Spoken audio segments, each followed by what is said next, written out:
자, 2025 정보보안 취업지도 피드백을 하려고 합니다. 일단 레드모가 2021년부터 만들어졌는데 왜 만들어졌냐면 이제부터 그냥 취업만 해서는 경력만 쌓아가서는 인생이 망가질 수 있는 노빈곤자가 될 수 있는 그런 위험이 있기 때문에 거기에 대응하려고 만들어졌습니다. 그래서 여러분들은 필연적으로 직업 과정을 창업의 발판으로 써야 된다. 이때부터 바뀌었어요. 그래서 유튜브도 이때 바뀌었습니다. 직장보다 직업이다로 시작을 했었거든요. 근데 이제 직장은 창업을 위한 육성 과정이다. 이걸로 시작을 했습니다. 바뀌었습니다. 대다수 사람들은요, 시장의 리스크를 말해줘도 무엇을 해야 되는지 잘 모릅니다. 사실 제가 여러분들한테 여러 가지 위험에 대해서 경고를 해도 뭘 해야 되는지 잘 모르시는 분들이 대부분일 거예요. 왜냐하면 준거점이 잡혀 있지 않고요. 제어 흐름, 사고 흐름이 잡혀 있지 않기 때문입니다. 감각이 없어요. 익숙하지 않아요. 그래서 결국 문제는 우리가 무시한 것들이 우리의 현실에서 일어난다는 겁니다. 우리의 외부 레이어이기 때문에. 지금 여러분들이 당장 내년부터 보험료율과 세금이 올라서 실질 임금이 줄어들고 그 줄어든 거에 인플레이션이 적용되는 데다가 성장률도 줄어들고 있는 상황인데 그것들을 직접적으로 마주하지만 언제나 외면하고 무시하고 넘어간 거죠. 결국 여러분들의 인생에서는 경영과 투자를 절대 회피할 수 없고 외교, 국방, 정치, 경제 이것들에 대해서 외면하고 살면 살수록 세상을 모르게 됩니다. 돈벌이는 자신의 수익 착근성에 의해서 결정되게 돼요. 그렇게 살 경우. 그럼 팬데믹 시절처럼 여행 사업이 거기서 살아남지 못했던 것처럼 이상사태의 재앙을 아무것도 못하고 마주하게 되는 겁니다. 데이터를 보시고요. 투자를 하고 정치, 경제, 외교, 국방 상황을 보시고 익숙해지십시오. 우선 그 감각부터 익숙해지셔야 됩니다. 채권을 공부하고 가치평가를 공부하고 회피할수록 여러분들의 무기는 줄어듭니다. 이것들에 대한 기본적인 커먼 센스를 공부하고 그 다음 실전에서 들어가는 거예요. 올인하지 않고. AI 시대가 이게 좀 더 편한 게 AI는 커먼 센스에 대해서 기본적으로 제공해 줄 수 있거든요. 이것들이 굉장히 유용해졌습니다. 여러분들이 상세하게 하나하나 찾아볼 필요 없이 AI를 활용해서 이게 맞는지 안 맞는지 이것만 점검할 수 있게 되게 되었습니다. 그래서 AI까지 활용하셔서 넓게 활용할 수 있도록 현실에서 실제 일어나는 일들이기 때문에 외면했던 걸 더 이상 외면하지 않도록 노력하시기 바랍니다. 그걸 직접적으로 지금 느끼고 계실 거예요. 자, 본론입니다. 현재 2026년 1월 그리고 작년 1월에 했던 정보보안 취업지도를 피드백하는 걸로 다음 편을 진행하기 전에 도움이 될 겁니다.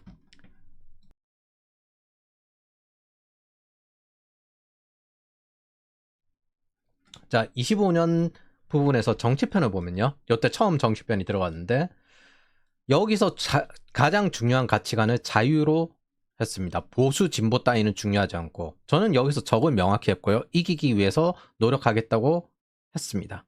그리고 저 좌파들과 경쟁. 자, 경쟁이란 건 같이 경쟁하면서 시장이 커져요. 과연 지금 현재 좌파들과 정치적인 경쟁을 해서 한국의 지속 가능성이 늘어나고 우리의 자유가 더욱 확대됩니까? 공화주의로서? 오히려 북중러 라인에 들어가게 되고 환전 규제 같은 것들이 생기고 우리의 자유는 점점 줄어들고 세금은 늘어나고 있습니다. 즉 이건 멸망전 전쟁이기 때문입니다. 그렇기 때문에 이들과 경쟁이 아니라 우리가 살아갈 세상을 만드는 메타를 위한 것들. 그래서 이들에게 설명하지 말라는 거예요. 이들은 공동체원이 아닙니다. 이들은 적입니다. 즉 멸해야 될 존재인 겁니다.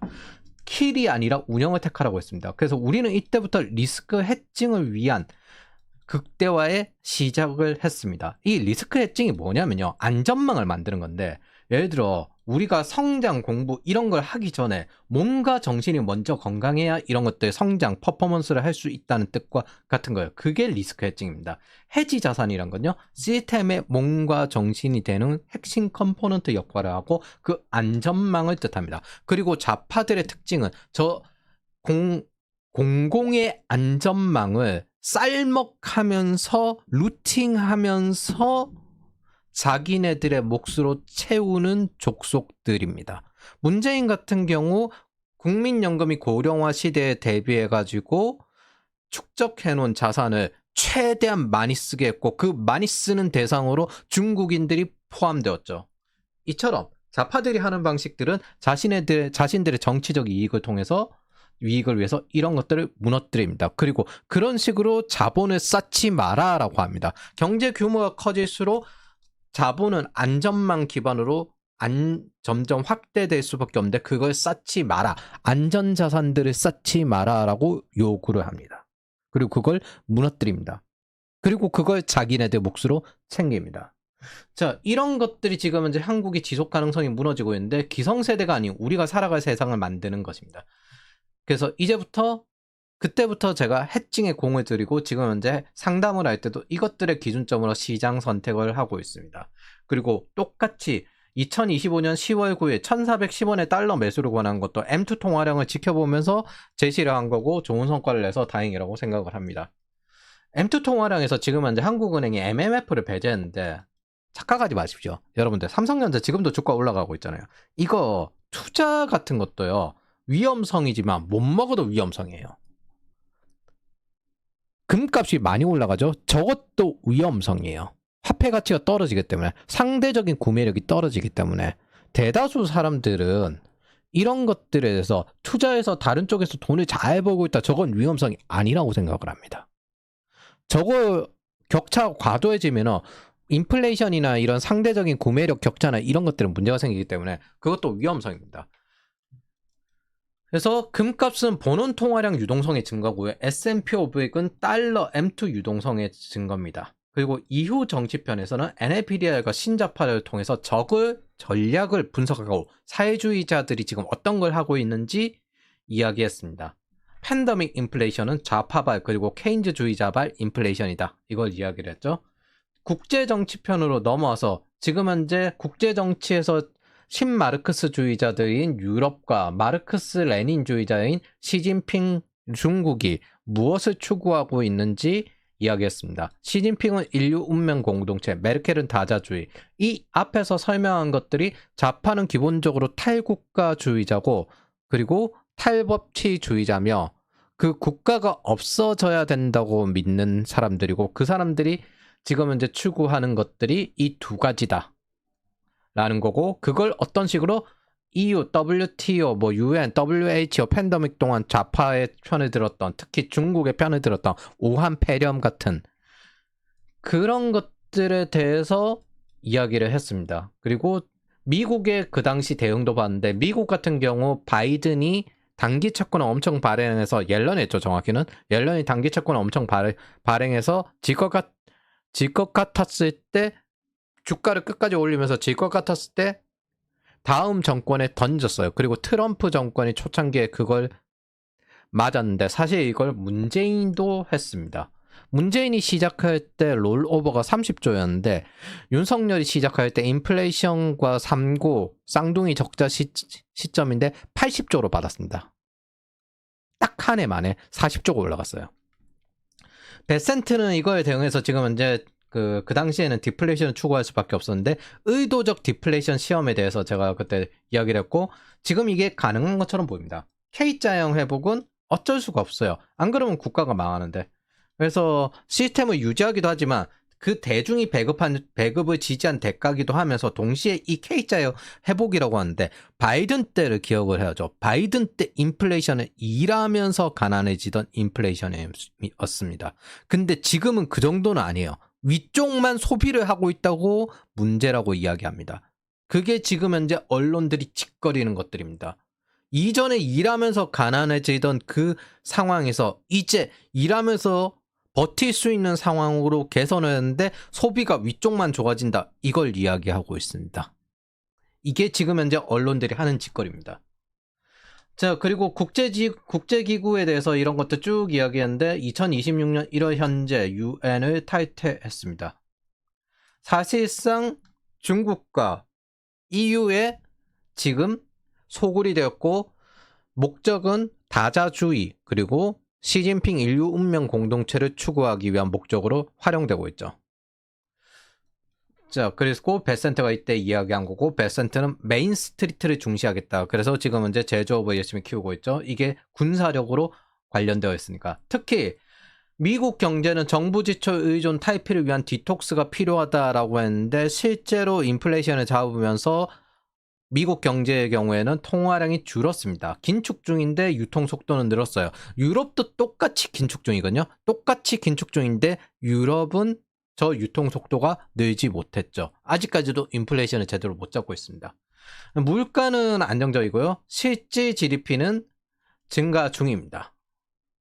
그리고 이제 저 때 이야기했을 때 3분기 정도부터 2025년 3분기 정도부터 세금을 낮춘 효과가 나오기 시작할 것이다 라고 했는데 그 효과가 3분기부터 경제 성장률이 튀기 시작하면서 4분기에 튀었습니다. 그리고 2026년에 훨씬 더 좋아질 거라고 벨센터가 이야기하고 있습니다. 유럽 스타일의 3인주의를 막아내겠다라고 했는데 그걸 막아냈죠. 즉 당분에 의존하는 상태를 운동시키면서 정부 지출 의존성 경제를 탈피 중입니다. 그리고 2026년 지금 말했듯이 한국과 중국은 오히려 정부 지출 의존이 강해지고 있죠. 디톡스가 아니라 오히려 중독이 심해지고 있습니다. 자, 그 다음 중국의 숙청 정치 거버넌스 그리고 신제국주의 이걸 이야기했고 패러다임 시프트가 작년 전체적인 정치편을 보는데 많은 내용들이 담겨 있는데 동서부 카운티 그러니까 캘리포니아와 뉴욕의 부유함과 중부의 가난함을 비교를 했었거든요. 그 당시에 여기 보면 이 파란색이 전부 이제 가난한 지역이에요. 비교를 했는데 여기가 텍사스죠. 그래서 텍사스, 조지아, 플로리다로 지금 현재 중심지가 옮겨가고 있습니다.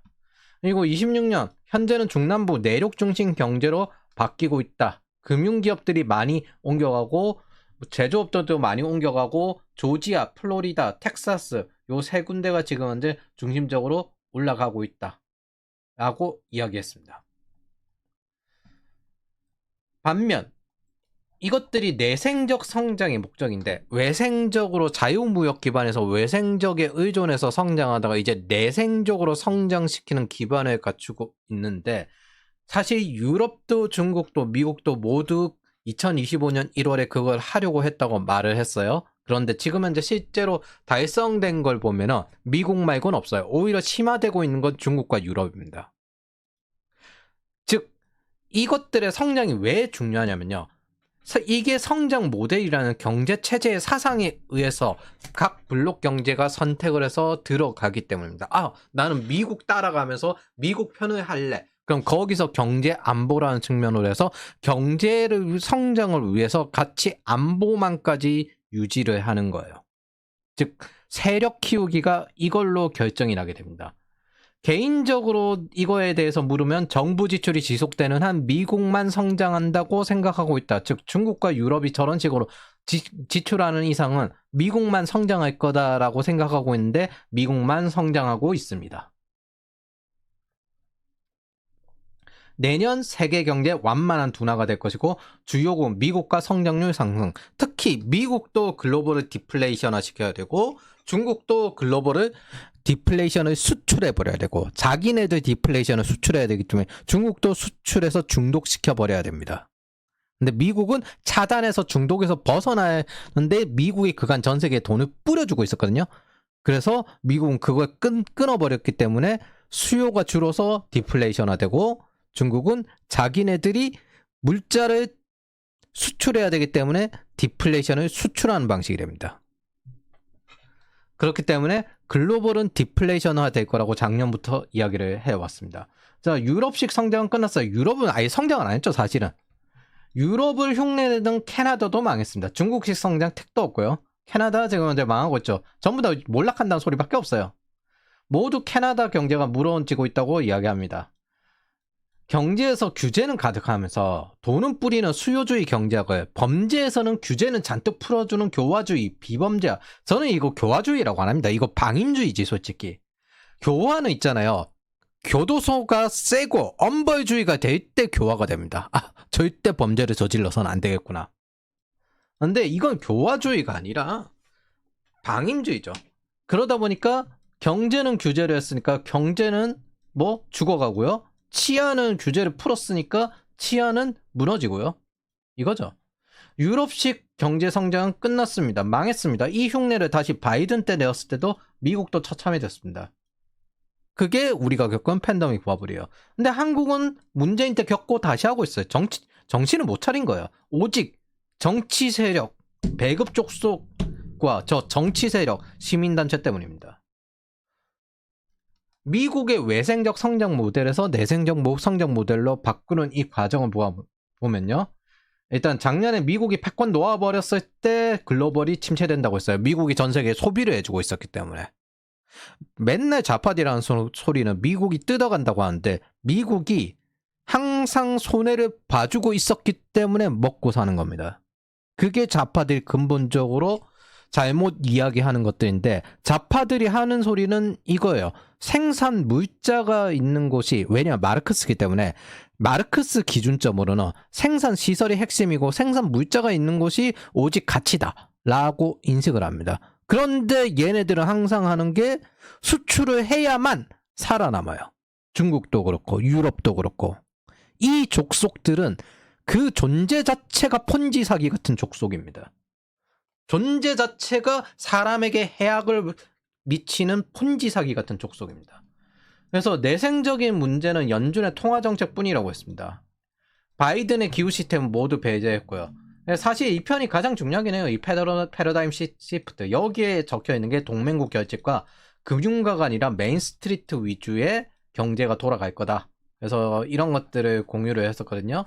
근데 제가 보기엔 내생적 성장 모델이 성공한 곳은 미국 말고는 없습니다. 중국은 내수 부양에 실패하고 오히려 블록 경제를 확대시키는 데 집중을 하고 있습니다. 그래 관세는 맞을게 대신에 다른 쪽으로 제3세계로 특히 아세안에 집중하고 있어요. 남미도 손을 뻗쳤는데 남미를 지금 현재 트럼프가 정리하고 있고 석유 공급망을 지금 현재 하나하나 통제하고 있습니다.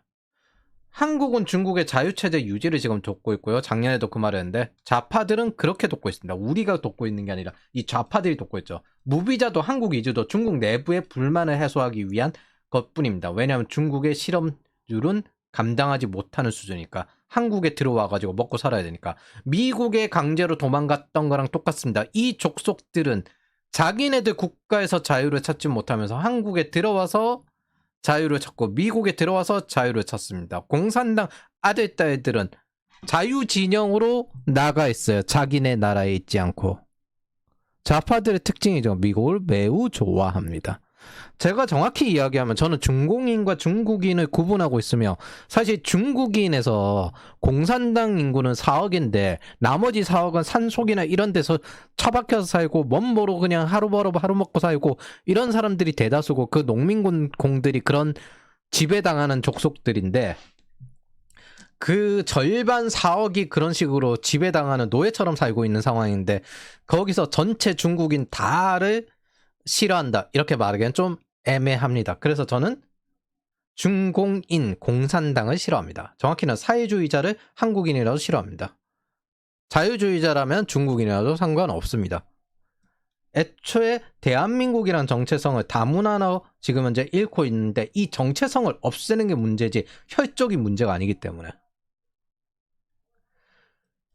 그리고 중국어 관련된 국제고들 이 중국어 중심 국가들과 지금 현재 영어 유치원 없애고 중국어는 강제로 가르치고 영어는 선택도 못하게 만드는 이런 상황들이 점점점 중국이 한국을 무력으로 지배할 수가 없기 때문에 대만도 못하거든요. 그래서 계속 하이브리드식으로 늘리고 있는데 한국에서는 한국인 정체성으로 키워야지 다문화를 없애야 되는 겁니다. 이건 인종을 벗어나야 됩니다. 여기서 흑인이 기르든 아니면 아랍인이 기르든 무조건 한국인 정체성으로 키워져야 돼요. 한국인으로 가야죠. 단지 중국 개인 한국인일 수 있고 그런데 싸우는 거는 중국과 싸울 수 있는 그런 한국인으로 어릴 때부터 키워야 됩니다. 세뇌 아니냐고요?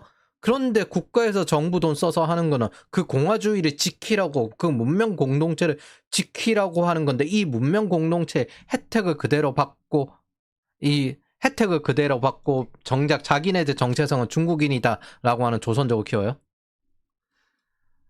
자, 그리고 작년에 했던 거. 강달러 저금리는 매우 어려운 정책입니다. 동일하게 패러다임 시프트 내용인데 실제로 지금도 금리 인하를 이야기하며 연준과 싸우고 있는데 이 파월이 지금은 이제 마치 자기가 대단하게 투사인 것처럼 이야기하는데 제가 2026년 정보보안 취업 시도에 밝혔던 파월은 바이든 때 인플레이션은 일시적이라면서 금리 인상을 늦췄습니다. 그 이전에도 똑같았으면 모르겠는데 트럼프 1기 때 금리 인하를 되게 늦췄고요. 트럼프 2기 때 지금도 금리 인하를 늦췄는데 그 전 선거 전에 바이든을 위해서 금리 인하를 했습니다.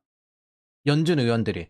이 안에 이제 파월 혼자서 하는 건 아니고 보팅을 하긴 하는데 리사 쿡도 그렇고 연준이 장악되어 있잖아요, 솔직히. 무엇보다 바이든 말기에 금리는 인하했고, 자, 그러면 파월이 무슨 짓을 했는지, 그리고 연준이 무슨 짓을 했는지 봅시다. 이때가 바이든 때인데 2021년에서 2022년 사이 인플레이션이 5.4%였습니다. 5.4%일 때 금리가 제로 금리에 가깝게 놓고 인플레이션은 일시적이라 하면서 계속 손도 안 댔습니다. 얼마나 방치되었냐면 1년 반 정도 방치되었습니다. 자, 근데 지금은 이제 인플레이션이 2.5%인데 금리는 4.3%인가 요쯤 됩니다. 말이 돼요? 이전에 2.5%였을 때 금리를 봅시다.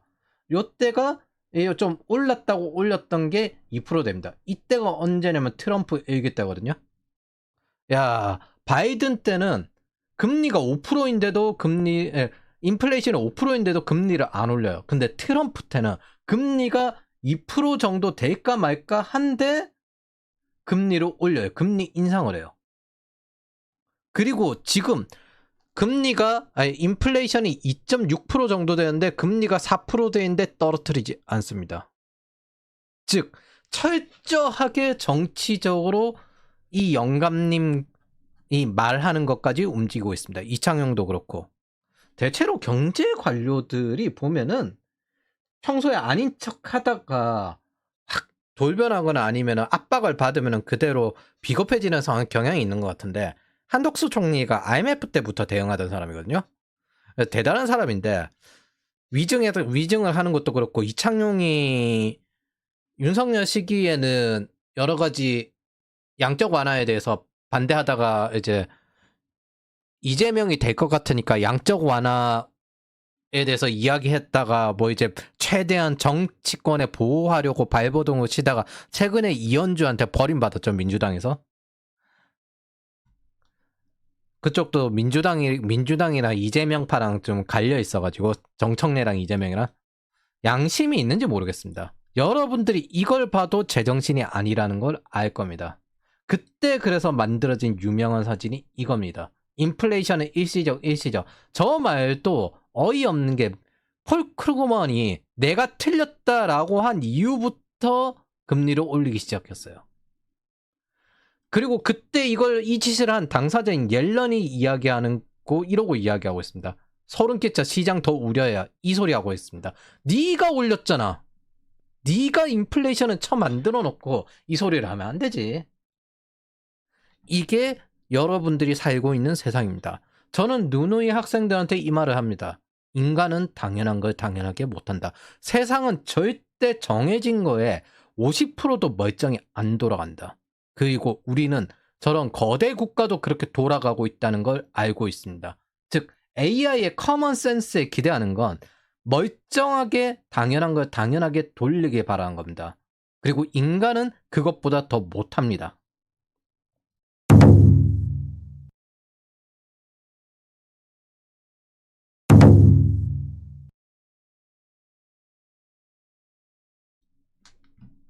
그래서 지금 하고 있는 일이 되게 어려운 일이에요. 강달러인데 저금리를 만들어야 된다.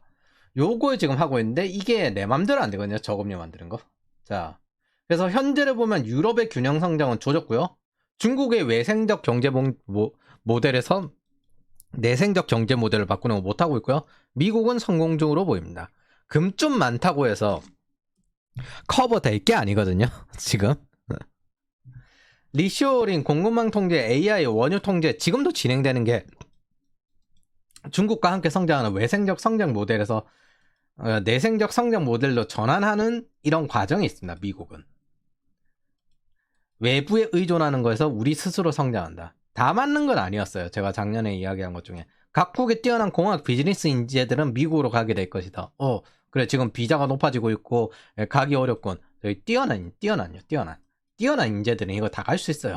여러분, 이거 정확히 합시다. 솔직히 말해서, 이것도 이도 저도 아닌 인재들이 못 가는 거지. 뛰어난 인재들은 다 갈 수 있어요. 그럼 제가 뭐가 틀렸다고 하는 거냐?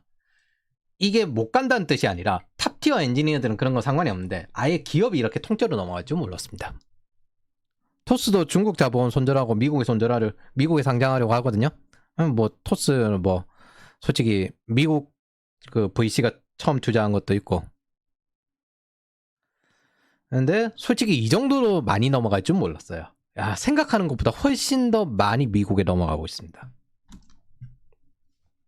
그래서 이 성장은 누구의 경제 모델이 오르냐, 다시 체제 논쟁이고, 그걸 답습하면서 블록 경제의 편들이 지금 현재 갈리기 시작할 거예요. 중국 편에 들 건지 아니면 미국 편에 들 건지. 지금 현재 열심히 아세안은 중국의 이제 손길 속에서 있죠.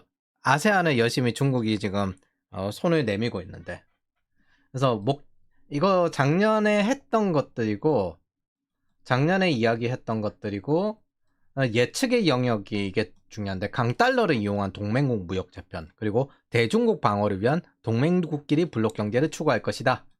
강달러 그리고 동맹국 블록 경제, 이렇게 될 거다. 그리고 미국만 성장했기에 동맹국 경제 성장을 지원하면서 어느 정도 무역 격차를 감소하는 것은 동맹국의 경제 안보가 된다. 지금 아직 여기까지는 안 됐죠? 근데 미국만 성장했기에 여기까지는 됐어요. 미국만 성장했기에. 평화의 시대도 아니고 멸망전이에요. 누구식 성장이 오르냐며 전쟁 경제고, 바꿔 이야기하면 좀비 없애기인데, 중국이죠, 중국. 좀비. 그냥 먹여 살려줬더니 이게 주제를 몰라. 좀비죠, 좀비. 그래서 통제된 지금 현재 전쟁을 하고 있다.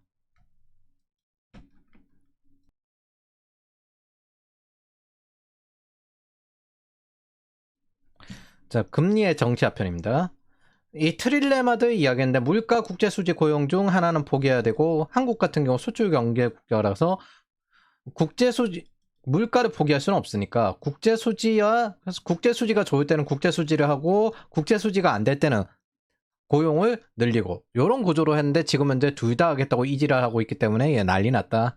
통화 트릴레마, 안정적인 환율, 자유로운 자본이동, 독립적인 통화 정책, 요거 셋 중 두 가지만 할 수 있는데, 한국이 안정적인 환율이 날아갔고 요 두 가지를 하는데, 지금 이창용이 달러 스테이블 코인이 들어오면 자기네들 일자리가 날아갈 것 같고 작살날 것 같기 때문에, 달러 스테이블 코인이 요 두 가지거든요. 안정적인 환율, 자유로운 자본이동, 날아갈 것 같기 때문에 국내 은행 기반으로 테더와 서클은 무조건 들어와야 되며, 원화 스테이블 코인 발행할 것이며, CBDC 하며 뭐 이거 하는 겁니다. 그리고 서울의 토지거래 허가제 저거 한 거 진보당에서 나온 것도 있는데, 저거 하면서 한국은행이 바라는 게 뭐냐면요, 지방부동산이 올라가는 거예요. 지방부동산 가격. 그래서 지방은행이 담보가 지방부동산이 늘어나면 늘어날수록 한국은행의 통화정책의 힘이 세지거든요. 그래서 한국은행의 권력이 확대되길 바라고 있는 겁니다. 정확히는 이제 무너지고 있는 권력이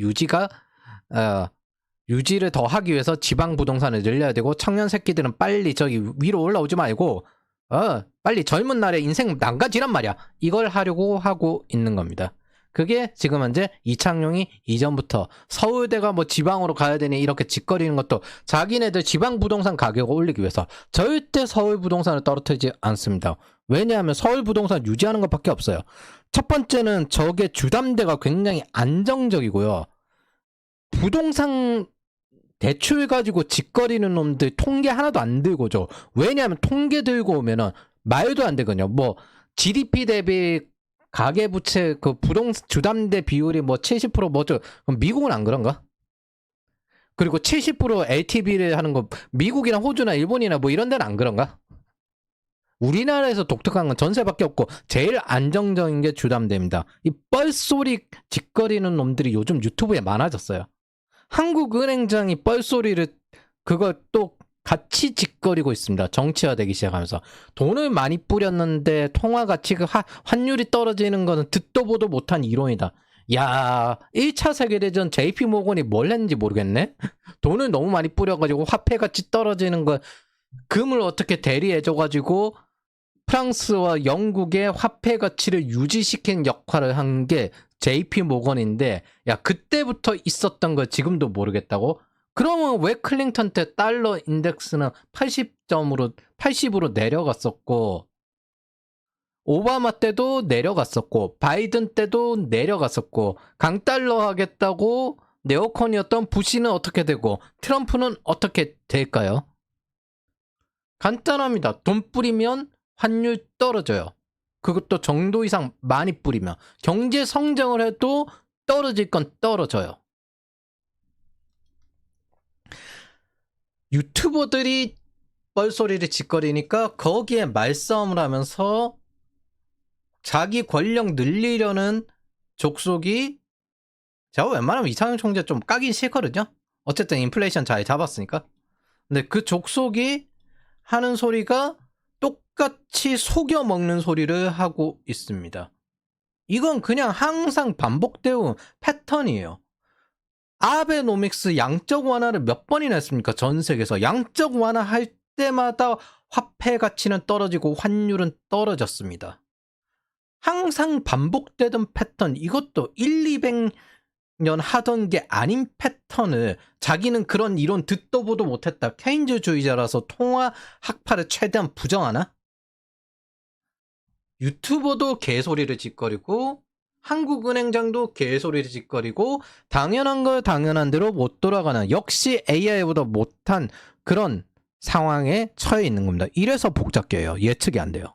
항상 그냥 이해만 하십시오. 그리고 실제 작동하는 진실을 사용하는 게 최우선입니다. 이걸 어떻게 내 도구로 사용하고 내 이익으로 만들 것인가. 쓰는 거 사람이고 사고 치는 것도 사람입니다.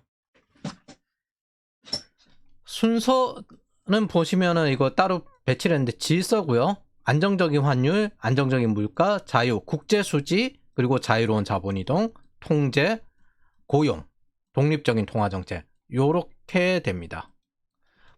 그래서 결론은 미국의 재정 적자와 무역 수지 적자 개선은 한쪽을 건드리면 한쪽이 문제가 생긴다. 이걸 작년에 이야기했거든요. 요거 두 가지가 아무리 뭐 어떻게 비용을 줄여봐도 한계가 좀 있는 것 같으니까, 세금을 줄인 효과가 나오고 있어도 보니까 그냥 GDP 성장을 빠르게 시키려고 에너지 가격, 식량 가격 낮추고 난 다음에 할 수 있는 거 다 해본다. 그리고 최대한 GDP 성장시킨다. 요런 식으로 지금 현재 가고 있습니다. 아마 내년에 되게 잘 풀릴 것 같아요. 그래서 제가 얼마 전에 S&P 500을 이제 사셔야 됩니다 라고 이야기를 한 것 같습니다. 했습니다. 한 것 같습니다가 아니에요. 그리고 저랑 똑같은 이야기 하시는 분이 있더라고요. 며칠 전에, 3일 전에 발견했는데, 정확히 이제 아까 이거 이 글 적으면서 발견했거든요. 1990년대 이거 재현하려는 거예요. 똑같아요. 그리고 머스크도 미국 경제 두 자릿수 성장하려는 거고, 그 다음에 미국 재무 경기 침체 없을 거고, 트럼프 덕에 경제 낙관, 세금 줄이는 거, 결국에는 공급주의 경제, 통화 악화가 맞았다는 거죠. 인플레이션을 겪어보고도 계속 수요주의 경제하고 추구한다는 거는, 이거는 그냥 사람들의 무지를 이용하고 최대한 속여먹으려는 것밖에 없습니다. 아니면 좌파식의 정신병적 배급이거나. 자, 그리고 작년에 했던 거, 내가 사회정의에 관심을 가지는 게 당신들에게 나을 텐데 라고 했죠. 당시 좌파 사회주의자들에게 많은 비난을 받았고, 지금도 저는 구독자 수가 떨어지고 있습니다. 그거 떨어뜨린 대신에 남은 분들에게 저는 최대한의 이익을, 혜택을 제공해 드릴 수 있었던 겁니다. 뭐 그냥 가장 최근에는 이제 달러 올린 거고. 결론을 보십시오. 결론은 이들은 뭐 베네수엘라 해방에 반대하고 이란의 학살에 반대하는 반미 살인자파임이 드러났습니다.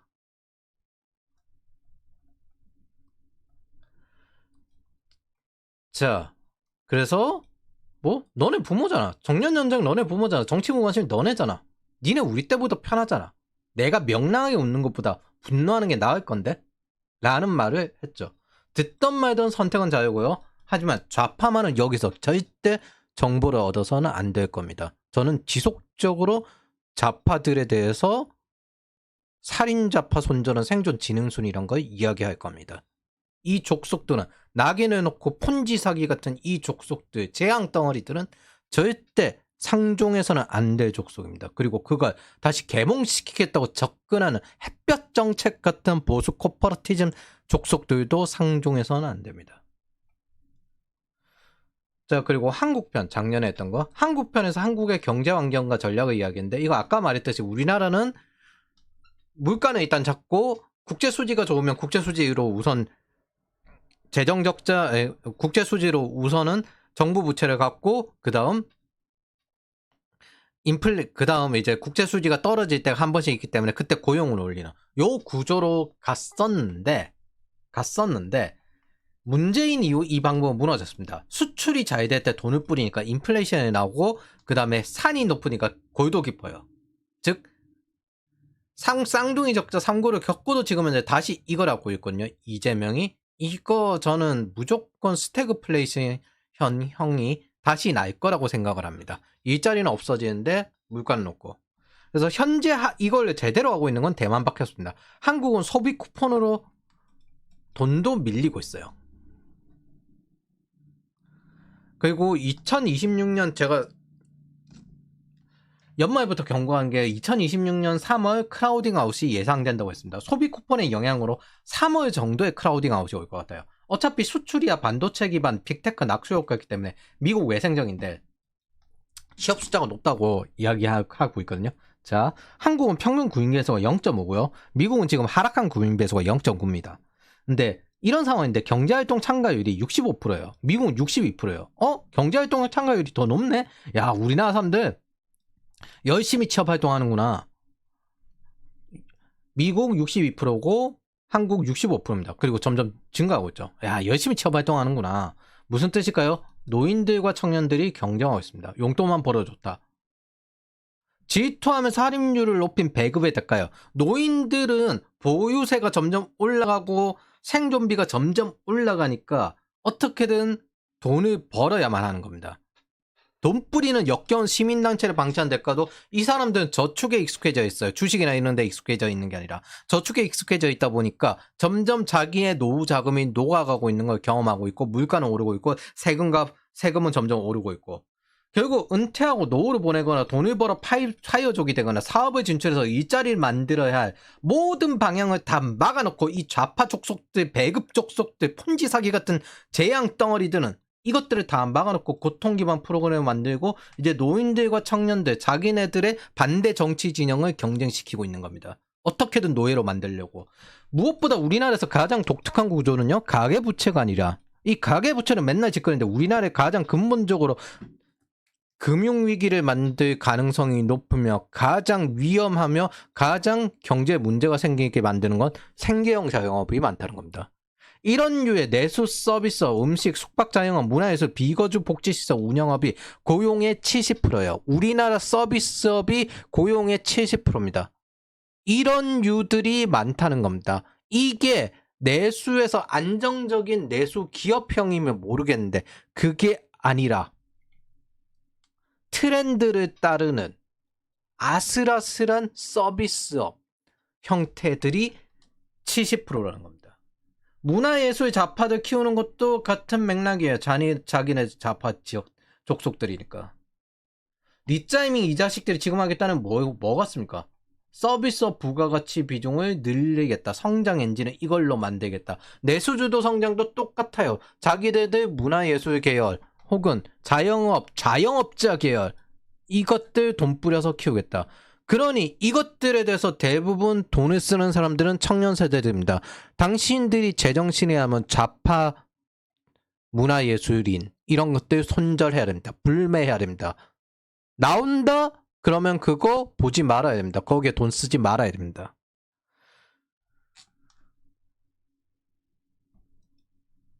자, 26년 1월 지난 수년간 국내 고용에서 공공일자리, 즉 노인 일자리 및 공공행정 취업자 규모가 추세적으로 증가해왔다. 이게 뭐요? 공공일자리라는 거잖아요. 그리고 노인 일자리란 거잖아요. 취업자주에서 공공일자리 비중이 커지면 전체 취업자 수만으로 실제 고용 상황 그리고 나아가 경제 상황은 정확하게 판단하기 어려워진다. 이거 딱 문재인 때 공공기관 채용을 강제화시켜가지고 돈 없어서 헉헉대는 그런 상황과 똑같이 돌아가고 있지 않습니까? 좌파들 하는 패턴이 똑같이 지들 할 수 있는 게 몇 개 없으니까 저는 반복적으로 이야기했지만 26년 3월 이후 크라우딩 아웃에 대비하기 위해서 학생을 지금 취업시키려고 발버둥을 치고 있습니다. 돈 뿌리고 난 다음에 2분기 뒤에 시작된다고 했죠? 자, 4월에 돈을 뿌렸거든요. 4월에 돈을 뿌려서 짱 뿌리고 난 다음에 이제 이때부터 더 이상 크라우딩 아웃이 되는데 27년까지 돈을 계속 뿌린다고 했습니다. 그러면 통화 승수가 떨어진다고 했죠. 저는 이게 이렇게 뛰는 게 떨어질 거라고 봅니다. 뭘 어쨌든 대가를 치를 수밖에 없어요. 세상에 공짜는 없습니다. 자, 직업편입니다. 작년 글 중 가장 중요한 걸 공유하면요. 워커가 아니라 플레이어로 살겠다면 40세 이전까지 회사에 의존하지 않는 자기 사업을 만들려고 발버둥을 쳐야 합니다. 부업을 금지하는 워터폴형 대기업은 슬슬 청산해야 돼요. 그런 시대가 되었습니다. 더 위험합니다. 저기 다니는 게. 여러분들은 싫어도 40세 이전에 자신의 사업을 만들어서 회사의 착근성을 해결해야 되고요. 시스템 탈출의 중요성을 이야기했습니다. 그래서 이런 것들 밸류헤드가 지금 현재 프로덕트 그룹 숫자를 줄이고 있는데 신입을 줄이고 있죠. AI가 말을 잘 들으니까. 그래서 기존의 일자리 줄이는 게 아니라 신규 채용을 줄이고 있죠. 그래서 지금은 이제 개발자들 프로덕트 그룹으로 취업하는 게 되게 힘들어요. 디자인도 대부분 이제 AI로 하고 있고. 그래서 지금은 아키텍처의 시대고 데브세곱스 엔지니어링이 나오고 있고 플랫폼 엔지니어링이 될 거고 신입 일자리를 대체했습니다. 그리고 26년 방산 위주로 중요해질 거라고 했는데 국방비가 지금 현재 급증할 거라고 했죠. 여기도 보면은 중요한 게 방산. 이 분야가 클라우드로 시튼 좋든 간에 수렴이 될 거고 방산 분야를 앞으로 많이 봐야 될 겁니다. 그래서 저거에 대해서 어떻게든 조금이라도 먹을 수 있는 방법이 없을까 찾고 있습니다. 그리고 이 당시 한국의 할인율을 이야기했는데 세금 계속 증대할 거고 연금 위험 커지고 본래 시장도 작은데 저성장으로 가고 있고 규제 문제는 더 이상 해결하지 않고 사회주의 친준 진영으로 가고 있다. 다들 다 하고 있죠? 2026년 현재. 자, 뭐 이거 중국이 서해 넘겨준 거는 중국이 주장하는 건 자기네들 인구 많으니까 70% 정도는 서해는 우리 거다라고 하는데 이거 그냥 그대로 넘겨주는 건 뭐 때문이다? 월스트리트 저널에서 나오는데 러시아산 석유 주려고 하는 거다. 그리고 북구 강로도 여기에 연결되어 있다. 그리고 퇴직연금 강제하고 있고요. 그리고 한국 불량국가라고 하고 있죠. 미국에서. 그리고 실수령액 감소합니다. 26년부터 실수령액 무조건 감소한다. 왜? 연금이 올라서. 세금이 올라서. 즉 가치 없는 나라가 되고 있습니다. 할인율이 올랐습니다. 해야 할 건 소비 쿠폰이 아니라 구조조정, 즉 좀비 배급 족속을 정리해야 되는데 그걸 안 하고 있어요. 그리고 그걸 방치하고 하던 걸 별로 신경도 안 쓰고 정치 무관심한 대가도 20, 30대가 지금 치르고 있는 거죠. 개입한 대가든 개입하지 않은 대가든 문명 공동체에 있으면 무조건 치릅니다. 문명의 몰락은 운명이 아니라 선택입니다. 그러면 개인의 몰락도 운명이 아니라 선택일 수 있다는 거죠. 시스템을 탈출하고 다음 문명으로 가자고 이야기했습니다. 우리는 한국이 아니라 자유진영을 택한 거예요.